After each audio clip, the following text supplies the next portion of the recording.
Hey guys, what's going on today? Well, kind of got rained out today at work. Pretty gloomy, crappy day out, and haven't done a video for a little bit. Thought I'd do a quick one here on installing a Hill Airgun hammer spring kit into one of these gauntlets. This is a 25.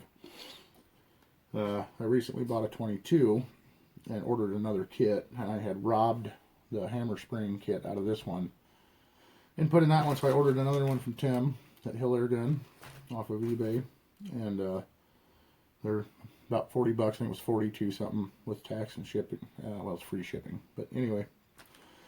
So it's pretty simple, guys. I just wanted to do a quick video on it to show you guys how easy these are to install. So here's what you're going to need. A little silicone lube. Now, Tim does recommend dry lube for the hammer and the tube there that he sells. I haven't gotten any of that yet, so I'm just going to use a little bit of this. Something to throw your parts in, your degassing tool, and a Phillips screwdriver. Now,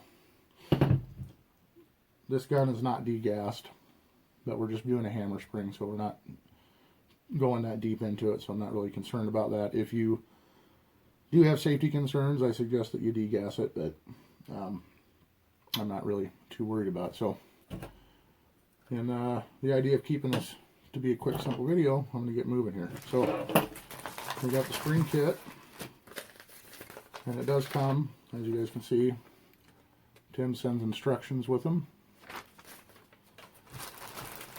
And then here's the kit. This baby opened up.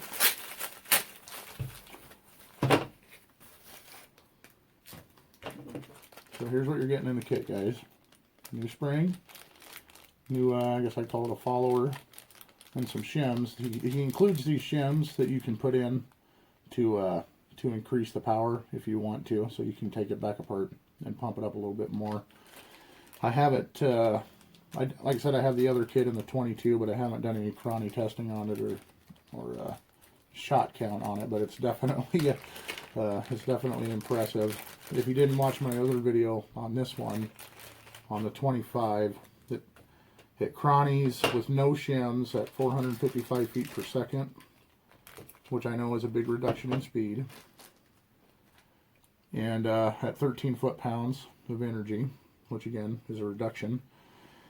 But I was also getting 72 shots between 3,000 and 2,000 psi, which is amazing for me. I shoot 20 and 30 yards at my house is where I do most of my shooting, so it's ideal. And I just have a hand pump, so it takes a while to get her pumped back up. Anyway, let me show you this follower. You can see that when it comes, it has a shim on it here. You don't want to lose that guy, like I just did. Make sure that that stays on. That one needs to be on there. Okay. Set that off to the side. There's your replacement spring. There's shims. Let's start taking this thing apart.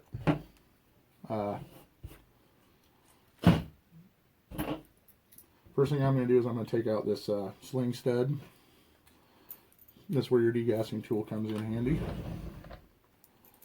So I'm going to unscrew this guy.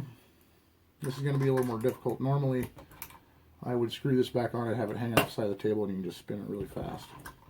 But since I'm trying to get it all in the shot here, I'm going to do it this way. I'm going to move everything.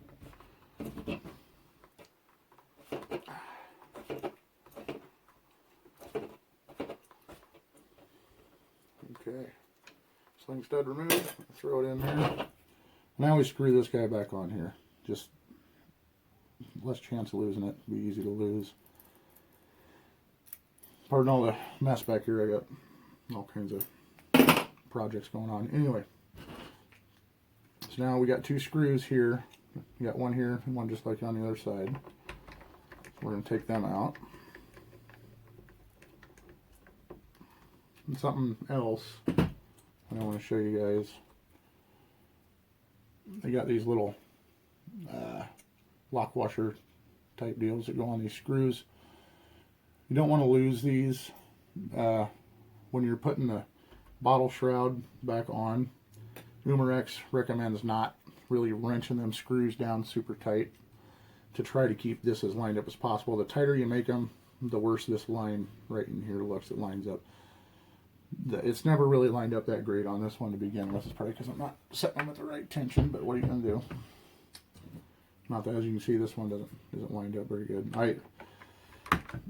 Before I started the video here, guys, I got the original hammer spring kit for this gun, and I put it back in it just so I can show you what that all looks like again. I don't want to lose that little guy. Throw that in there. And now we're going to pop this guy off. This is kind of awkward, but like that. Sometimes you got to pop it. You'll squeeze and you got to kind of push like that to get that bottle shroud off. Alright, I'm going to lay her back down. Sorry, my camera's kind of wobbly. I got the mount hooked right to the table. It's kind of wobbly. Okay. Then up inside here, I got one more screw.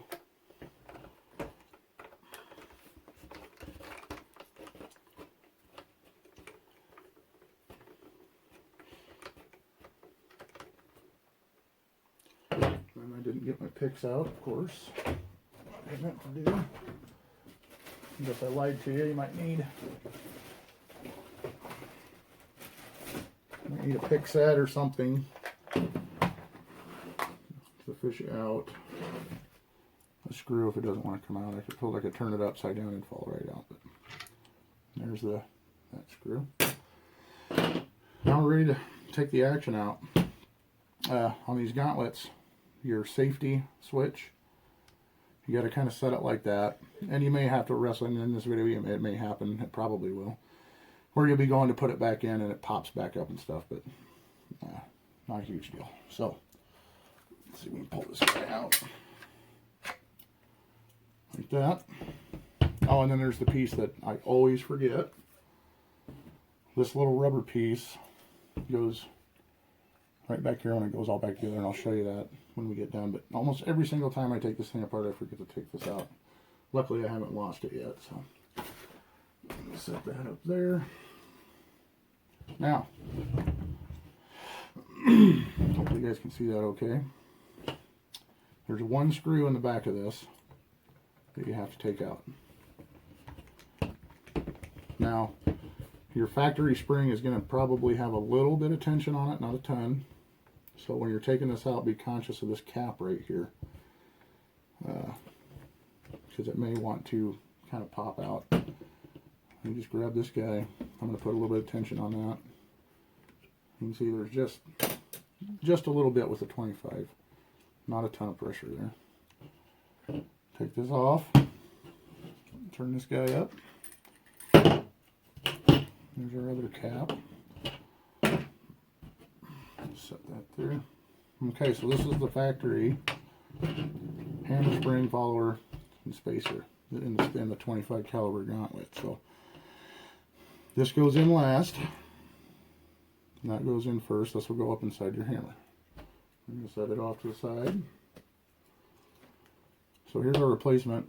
And again, I'm not going to put any shims in this. I like how it was working before, so no shims for me. Now, I am going to put just a little bit of silicone lubrication on this guy.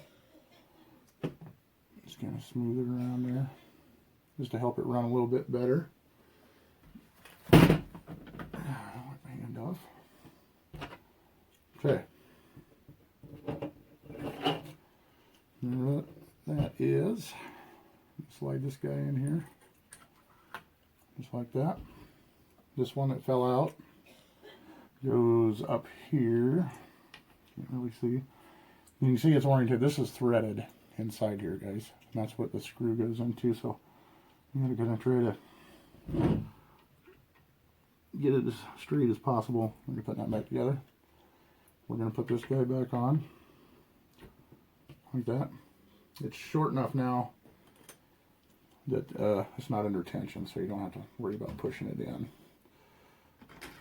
Slide this up in here, see if we got her lined up. Yep.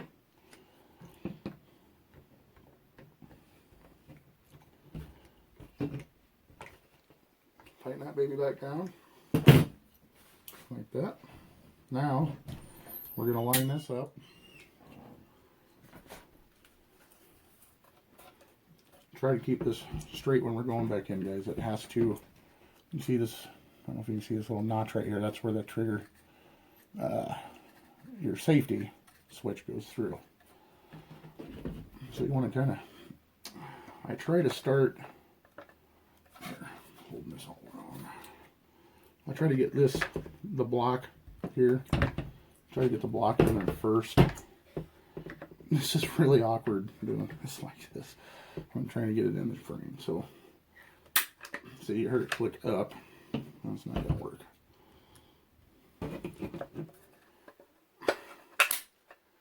Okay. Might have to battle it a little bit. That's just part of the gauntlet. What are you going to do? Okay. There we go. Pop back in. Take our long screw. Put it in there.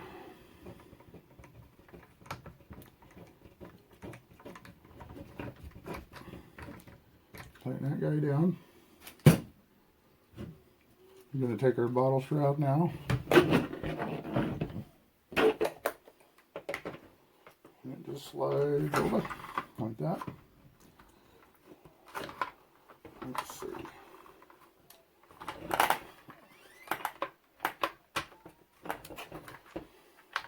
This is giving me a hard time here. There. Like that. This is where I put the sling stud back in.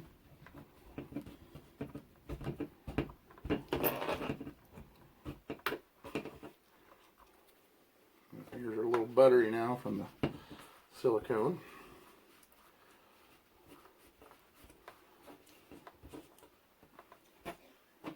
Like that.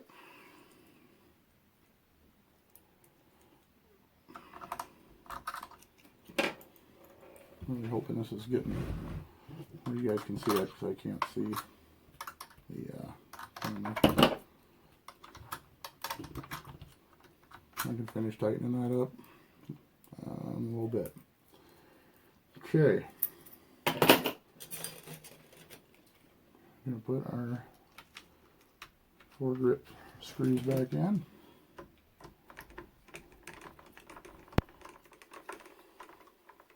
Again, you don't want to overdo these, just kind of snug them.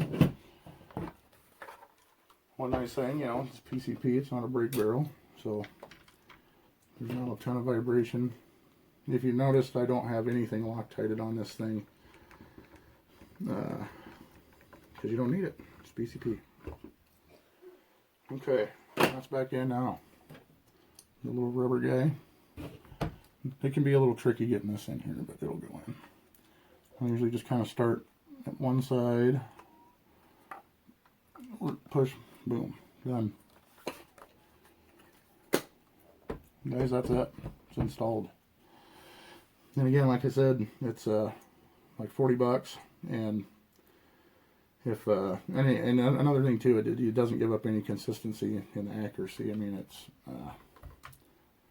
at 20 and 30 yards, you're still getting hole-in-hole shots with this spring kit. So to me, it's worth its weight in gold. I absolutely love it. But like I said, I just want to do a quick video, do an install video on the Hill Airgun hammer spring kit for the Gauntlet. It's that simple, guys. It's a 15-minute, 20-minute job. If you've never taken one apart before, it might take you a little bit longer. But once you've done it once or twice, I mean, there's nothing to it. It's easy. So go out and get you one of them kits. And thanks for watching. And if Tim, if you happen to see this, thanks, man. I love these kits. They're great.